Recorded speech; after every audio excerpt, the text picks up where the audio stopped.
So please explain. Thank you, Mr. Chair. Mr. Chair, si Monte de Ramos was my investigator. So, ang sabi ni Jed Pilapil, dinala siya sa PIDEA. Tinanong si Jed Pilapil kung kasama ako doon na nagtatanong. Hindi siya sigurado, Mr. Chair, pero she presumed na naandun ako dahil nasa opisina ako. While in fact, wala naman siyang knowledge na naandun ako actual doon sa nag-i-investigate si Monte de Ramos, Mr. Chair. Tama ba yun, Ms. Jed? Your Honor, pwede po i-correct ko lang po yung statement. Kasi ganito, di ba tinanong niyo po ako kung si Wilkins Villanueva po ba yung nagtanong sa akin. Sabi ko po sa inyo, hindi po siya si Monte de Ramos, yung tao niya, ang nagtanong sa akin. Pero never ako na nagsabi na yung ano ba yung sinabi niya kanina, parang mali eh. Kasi ang sinabi ko po, si Monte de Ramos, tinanong mo ako ulit na ano yung... Kasama niya. Ano, kasama ba niya? Oo. Sabi ko, probably kasi tao niya. Pero wala siya nung time na nag-investigate si Monte de Ramos. Wala siya. Wala siya. Paano mo siya nakilala? Kasi actually, isa siya sa mga sa akin po, nag-interrogate. Sino po ang nagkaso sa inyo? Ang PIDEA? Hindi ko po alam, pero sila po ngayon nag-file ng case sa amin. Sila nag-file ng case sa inyo? Opo, kasi... Ano po ang ebidensyang ipinakita sa inyo? Actually, Your Honor, hindi ko po alam kung ano po, kasi Sapagkat na-convict ka, di ba? Convicted yun ang ka. actually, ayoko na nga sana itong balikan, Your Honor, 20 years ago. Medyo masakit na I was able to forgive sa PIDEA. Kasi parang, kung ano man yung ginawa ng asawa ko, kasi nasira yung buhay ko at saka yung anak ko, I've learned to forgive kahit si Sir Wilkins. Ayoko na sanang balikan to.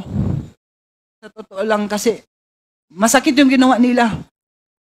Ang worst doon kasi nung time na, ano ba yun, basta yung, hindi ko maintindihan kasi, yung inquest ba yan na, before yun, nag-waiver pala ako, pina-waive ako ng, hindi ko alam kung lawyer ko, hindi ko rin naintindihan kung bakit, basta ang sabi, mag-waive ako dahil makasuhan daw sila ng illegal detention dahil wala nga kaming kaso, sa totoo lang po, Your Honor. O dahil sa takot ko po, dahil sabi ng lawyer ko, hindi ko daw alam po kung ano yung katotohanan dito, baka daw madamay ako dito. Sabi niya, magpirma ka na lang ng waiver for safekeeping. Yun ang naintindihan ko. Pero sabi hindi, ng lawyer mo? Opo. Sino po ang lawyer niyo nang sabi niyan? At that time po, si Attorney Zulueta po. Ano po siya? Saan siya nag-law lawyer? Parang dito Private lawyer po siya? Opo, Your Honor. Okay. Tapos So bakit niya nasabi na pumirma na lang kayo ng waiver? Siguro, Your Honor, dahil din wala talaga akong alam sa mga ganito. Dahil first time, sa life ko, sa family ko, wala akong mga kaalam-alam na mga ganyan. Siguro lang, takot din ako at that time kasi nga, sabi niya, wala daw akong alam sa mga katotohanan for safety. Actually, napilitan ako, pumirma ako ng waiver para hindi sila makasuhan ng PIDEA ng illegal detention. So, Mr. Director Wilkin, can you please explain that to us? Inyong kinasuhan si Ms. Jed, na-convict po siya at nakakulong ng 20 years. Narinig po ninyo, ang buhay niya ay nasira at wala siyang involvement sa operasyon ng kanyang asawa at pinabricate ng PIDEA ang kanyang mga sinasabi. Ano po masasabi niyo doon? Mr. Chair, 3 months yung surveillance and casing operations ng PIDEA. Si Jed Pilapil siya yung namimili ng mga equipment, freezer, water circulating vacuum pump. Siya yung nagdadala dun sa Dumoy Clandestine Laboratory, Mr. Chair. And then, during the time na doon sa korte, dininay ni Jed Pilapil, nakilala niya si Alex Kim. Mantalang merong mga footages kami na nag-uusap sila ni Alex Kim on a dinner. Mr. Chair, the case has already, she was convicted in court and she was upheld by the Supreme Court. Itong kaso niya, Mr. Chair. So, for 3 months, imposible hindi alam ni Jed at ni Jong Pilapil na involved siya dun sa pag-set up ng laboratory sa Dumoy. That's impossible, Mr. Chair. Ano po masasabi niyo ron, Miss Jed? Sabi ko nga po, Your Honor, napatawad ko na po sila. Mahirap na po makipagtalo kay, sorry po, Mr. Villanueva, pero pinaglaban nga namin, kung pwede nga lang siguro, sa Honorable Court na to, ito sa Quadcom, pwede nyo naman po mabasa yung lahat ng ano, kasi yung sinasabi ni Sir Villanueva, na dininay ko si Alex Kim, never po na nag-deny ako sa kanya dahil nga siya yung lessee ng property ko. At nakarecord yan sa court na kami ay may contract of lease. Paano ko sabihin na hindi ko siya kilala? Nagpirmahan kami. Matagal na kasi yung kaya palagay ko, wala na yung mga records. Ano po?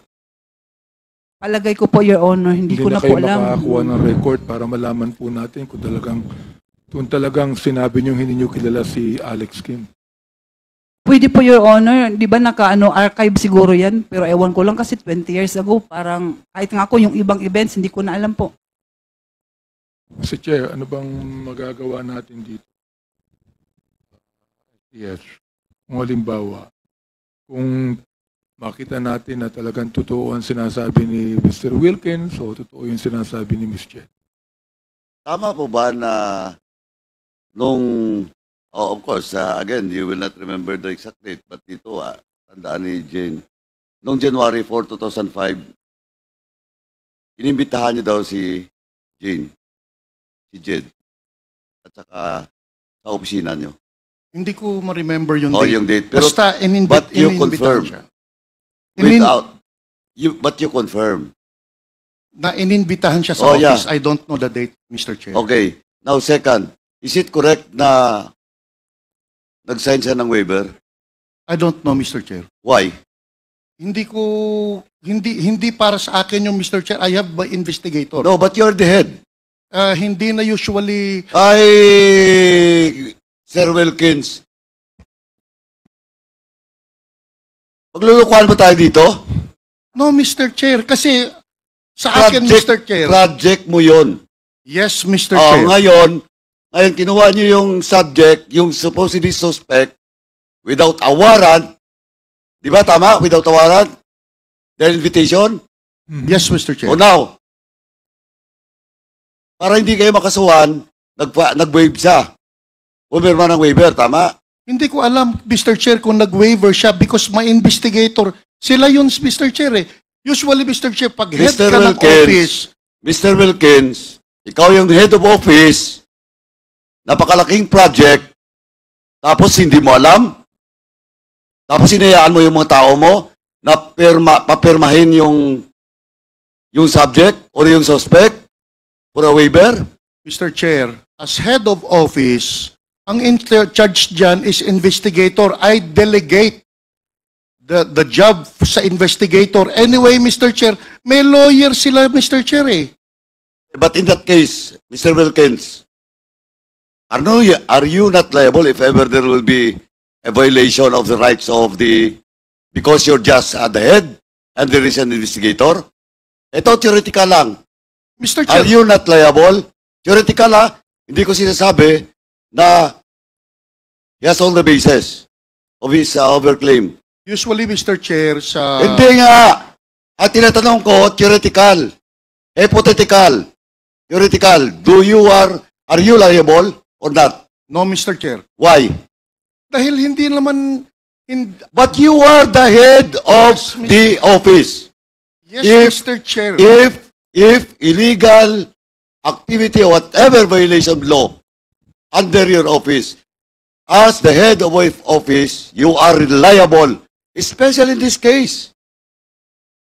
Especially in this case, this is a very big project of your office. Oh, si AC Mr. nandito. Ito, si AC, this is not, si AC, this is not the subject. Are you a lawyer, sir? Good afternoon, Mr. Chair, and to all the other members of the This is the subject for in your invitation, no? Tanongin na kita. In this case, eto, hypothetical lang. If the investigator of Wilkins violates the right of the suspect, is he not liable of any case? Mr. Chair, there are circumstances that has to be met for the principle of command responsibility to apply to the extent that the principal may be liable.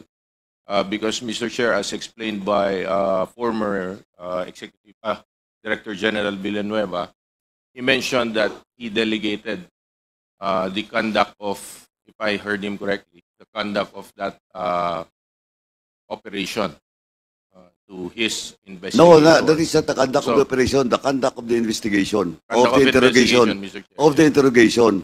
Yes, Mr. Chair. Pero sa project, nandun siya. Directly being supervised by Mr. Wilkins. Like, At inamin niya yan. Well, in fact, nagyabang pa siya dito. That is not a project of a Asierto, that is my project. And that's in record. Now, in that case, Attorney, yes, Mr. Chair. is he liable? Again, Mr. Chair, as I mentioned nga po, there are circumstances that would qualify Corrupt for it. Paduano. Ah. Ito indulgence na lang, attorney. Ang tanong natin is he liable on the basis of command responsibility? Mr. Chair, as I am explaining, there should be qualifying circumstances present in a case for a principal to be liable under command responsibility. There is, just like what you've said, that he delegated the authority to investigate. Kumonte de Ramos. Hindi na makapagsasabi ngayon, patay na eh.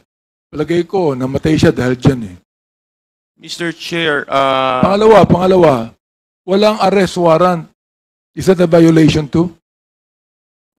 Mr. Chair, if I heard the representation of Mr. Villanueva correctly a while ago, the matter is already decided with finality in the Supreme Court. I would not like to comment on the merits thereof as it may violate our duty as lawyer as far as there is already a decision made by the Supreme Court. But again, with regard po doon sa possible accountability, administrative accountability or liability of Mr. Villanueva as the principal or head of the office during the time of that conduct of investigation, it will all depend po dun sa mga attending circumstances. Because as I mentioned, Mr. Chair, one of the requirements is that the principal should know that there is an irregularity or an omission that was committed, and despite knowing of such irregularity or wrong committed by his subordinates, he failed to take corrective actions on the matter. So The irregularity caused the brokenness of the family actually. Anyway, Miss Jed, nabanggit mo na hanggang ngayon, hindi mo alam kung buhay pa o patay na ang iyong asawa? Hanggang ngayon, hindi mo alam. Yes, Your Honor. Okay. Mr. Wilkins, alam mo ba napatay na si Alan T? Mr. Chair, wala siya doon sa laboratory when the time was when we raided the laboratory, Mr. Chair. So hindi mo rin alam kung buhay Hindi siya. ko alam, Mr. Chair. Oh, okay. So, ayan. Miss Jed, narinig mo ang sinabi ni Director Wilkins na hindi rin niya alam kung buhay o patay ang asawa mo.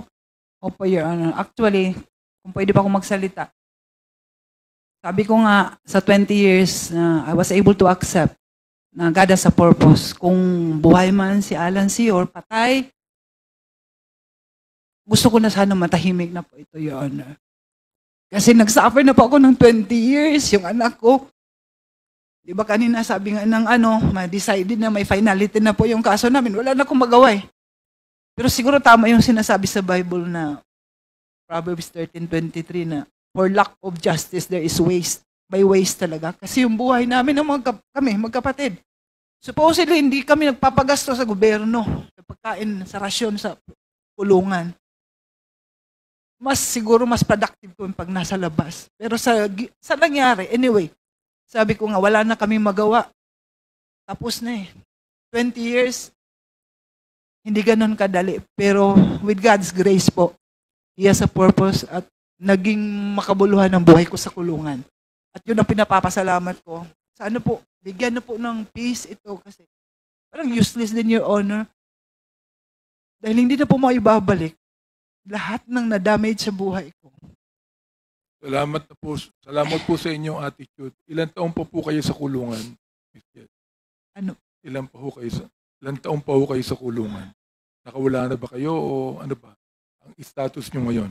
Actually po, Your Honor, as far as I know po, I have already served the maximum sentence po. Kasi nga, with the GCTA po, nagpapasalamat po sa Panginoon dahil nga, meron yung bagong yata batas.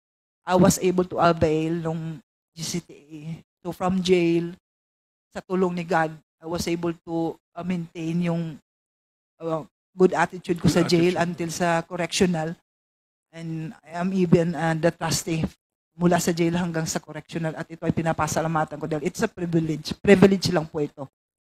And siguro nga, sabi ko nga, may purpose si God. At sa ngayon, so sana, I would like to take this opportunity to speak if I may be allowed by this honorable committee na sana po, mabigyan na po ng pansin yung hinihiling ko ng kalayaan, pati yung kapatid ko. Kasi 3 years old pa po yung anak ko, mag-23 na. Ang hirap i-explain sa kanya kung bakit hanggang ngayon nandito pa rin kami ng kapatid ko. Ang iyong kapatid na convicted. Opo, Your Honor. Nasa Dapicol po siya. Kumusta na po siya ngayon? Sa awa ng Diyos nga, Your Honor, both of us, we Wala are... rin din po siyang kasalanan. Pareho po kami, Your Honor. I will speak for my brother kasi kilala ko siya. Kumusta yung anak ninyo ngayon? Sa ngayon po, masasabi ko siguro sa tulong ni God, I tried to explain to her na God has a purpose. She must be strong. Sabi ko sa kanya, medyo nasaktan lang siya talaga dahil nga ito sa nangyari ngayon, bakit naungkat na naman ito? Dahil tapos na nga. Tumahimik na nga yung buhay ko sa 20 years sa kulungan. Bakit ito? Pero siguro, baka ito yung opportunity sana mapansin na makauwi na rin kami ng kapatid ko. At para na rin kung okay lang po na. Marami po sa mga kasamahan ko sa kulungan na baka kasi itong body na to, I am praying for this body, hindi lang sa yung lawmakers ng Philippines na i-enlighten po kayo kasi ang daming, siguro, yung 20 years ko sa kulungan na nakita ko na baka mabigyan nyo rin ng pansin, lalo na po yung matatanda na namamatay na lang doon, sobra na ng 20 years, hindi pa nakakalaya. Yun lang po sana maano ko na, sana hindi lang po ako, mabigyan ng pansin po yung mga nakakulong. Mr. Wilkins, alam ko po na mahirap din ang inyong kalagayan. Ano po? Pero alam nyo, tulad ng testimony po ni Ms. Jed, kung totoo po yung sinasabi niya, you are guilty of human rights violation. Kung totoo yung sinasabi niya, Mr. Wilkins. Tama ho ba ako? I don't think so, Mr. Chair. Sabi ko, kung totoo ang sinasabi niya, you are guilty of human rights violation. Yes, Mr. Chair. You are. Correct? Yes, Mr. Chair. Kung totoo yung sinasabi niya. Kung totoo, yes, you Mr. are Chair. guilty Yes, of Mr. human Chair. rights violation. Sasabihin ko sa iyo, kung totoo ang sinasabi niya, hindi ka na makakatulog mamayang gabi. Mr. Chair, 20 years yan, Mr. Chair. Kitang-kita ko sa mga video. Hindi ko na kinakailangan pang explanation mo, Mr. Wilkins. Mr. Chair, gusto ko naman tanungin po itong, I'm so glad that Ms. Fortune is with us today. Dr. Fortune, ano po, you have done a lot of forensics, no? sa mga biktima po ng extrajudicial killings, no? So we'd like to find out kung ano yung findings niyo po sa kanila.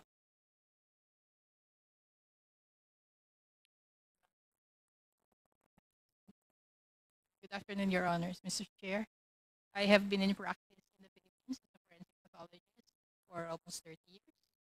And yes, I have seen time and again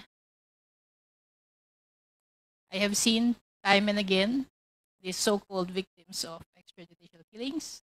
And lately, I have been busy with the victims or the deaths during the war on drugs from 2016 onwards.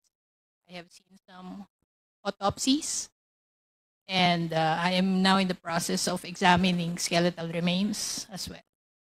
I have seen other deaths involving, that's it, allegations of drug use even before 2016. I'm still seeing victims of activists, red tag, people, environmentalists, allegedly killed by the military as well. So I have seen. Dr. Fortune, how many victims have you autopsied so far as the war on drugs is concerned? Autopsied, this was 2016 to 2019, I saw about 30 cases. 30. Exhumations, 2016 onwards, we have been exhuming because it's been 5 years and they were buried in public cemeteries and the families could not afford extending the lease. I have been doing this with AJ Kalinga Foundation through Father Flavi, and some other parties have approached me. So in total, I have seen 114 exhumed cases. Dr. Fortune, in all of those that you have autopsied, ano po ang findings nyo? For example, like they have been killed. Nanlaban po ba sila o they were just killed without even, lumaban o talagang nanlaban? In all of these cases, the best is you do homicide investigation, which is basic, which generally had not been done in the shootings. You would want to, what we call, reconstruct the shooting.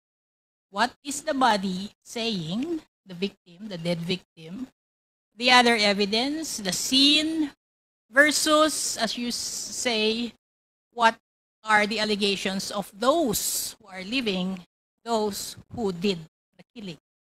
And in many situations, I am not able to do this because I just see the body already embalmed, sometimes examined, autopsied, with very little crime scene information. I don't have the clothes, I don't have the bullets, although some I have seen. In other words, I am not able to work with a team, which is how it should be. But in answer to your question, nanlaban ba sila o hindi, sometimes it is obvious that these people are restrained. So there are marks of restraint. What do you mean restrained, Dr. Fortune? They are cuffed. Okay? That's one. And this... Were they tortured first before they were killed? The word torture implies that they were made to suffer before they were killed. We don't necessarily use that in our final determination, but well, I have seen some with injuries that were apparently before they were killed, but this is a case very memorable to me, but not necessarily involving drugs. This was Mr. Randall Echanis. So, but the issue again of did they fight back, and therefore they had to be shot. That is very common statement of police. In fact, there seems to be a template of how they had to fight back. But if you look at police procedures in other countries, the police are not supposed to kill. And if they do, there should be a very science-oriented, objective, independent investigation, which doesn't happen here. Again, back to your question, did they fight back or not? I have seen some cases with apparent what we call defense-type injuries. Sometimes the bullet is still embedded here, or you have through and through gunshot wounds. I'm seeing that. I saw that in some of my autopsies and in some of the skeletal remains I am examining. But really, how do you determine what happened? It's totality of evidence, and unfortunately, many times I do not have access to that, Your Honor.